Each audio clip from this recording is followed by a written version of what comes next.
머리시든 마대 삶의 희로애락을 노랫가락 속에 담아 서민들의 애환을 달래주던 우리의 전통 대중예술 판소리.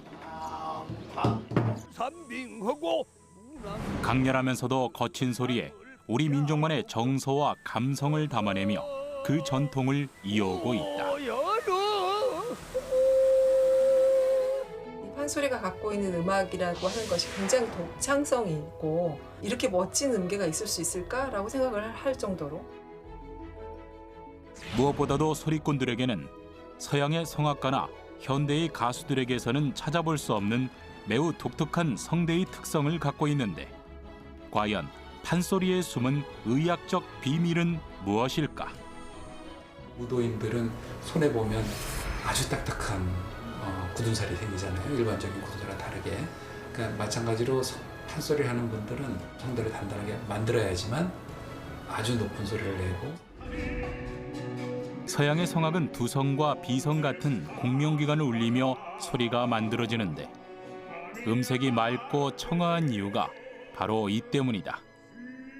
이때 성대를 사용하는 것이 소리꾼과는 완전히 다르다.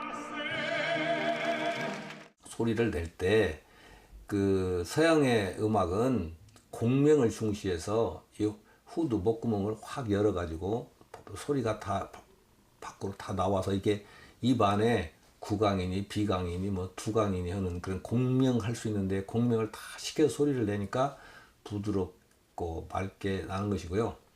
판소리 하는 사람들은 오랜 수련을 통해서 이 성대를 변화시킵니다.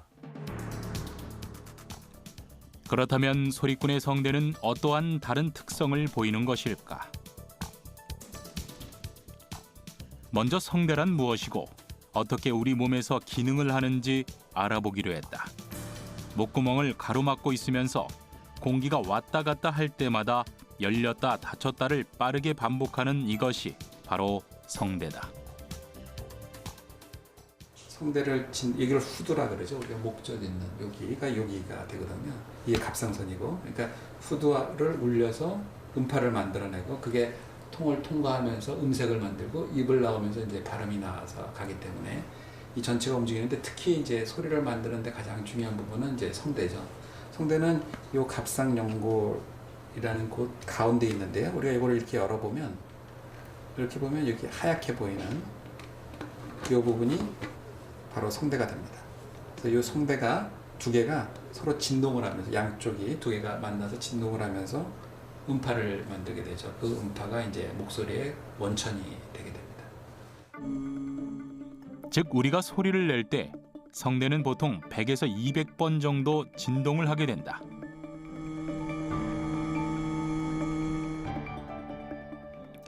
노래를 할 때는 이보다 더 빠르게 움직이는데 3,000번에서 2만 번까지 부드럽게 물결치듯 진동을 한다. 하지만 이때 성대를 무리하면 결절이 생긴다. 그런데 소리꾼의 성대는 좀 특이하다. 결절이 생겨 불규칙한 모양을 가진 채로 노래를 부르는 것이다. 여기에선 거칠고 탁한 음성이 흘러나오게 된다. 우리가 운동하는 선수들, 무도인들은 손에 보면 아주 딱딱한 굳은살이 생기잖아요. 일반적인 굳은살과 다르게.